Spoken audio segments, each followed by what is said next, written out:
Hi guys! Last weekend, kinangadto mi sa Palm Beach Resort and Spa dito sa Lapu-Lapu City, Cebu to celebrate our 5th wedding anniversary. Nakapabook day mi ani nila guys no, one day before mi nangadto sa ilahang resort. Wala pa gani mi nakaadto sa among room, nasangit na mi diri sa playhouse kay si Primo, ganahan di siya magduwa diri. Basta makita gini siya og playhouse guys, automatic magpabilin gina siya og magdula.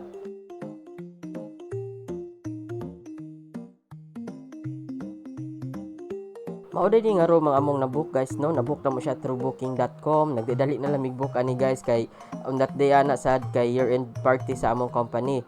And of course na siya couch, TV and the bedroom nga giunhan na ni Primo og layat-layat diri kay very soft daw.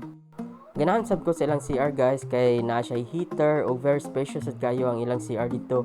And of course gwapo sad kay ang namin ay stay gwapo ilang sa amin di ay nindot sab kayo ang ilang sunrise ito guys no, kung mamata lang jud sayo makita jud nimo ang sunrise. Di pareha ning isa diri nga porti pang tulog, kung asa pa naata sa hotel dugay pa kay mamata, pero kung nata sa balay sayo kay mamata. After na mag breakfast guys kay nangadto na dan mi silang swimming pool. By the way, ilang swimming pool na ay tulo ka klase, na ay pambata ug na ay duha ka pang dagko, and then na sa sila jacuzzi. Overall guys, na-enjoy ug na-relax jud mi sa among pagstay diri sa Palm Beach Resort and Spa. Affordable ra pud kayo diri ang ilang mga rooms guys. Thanks for watching guys. Like, share and follow.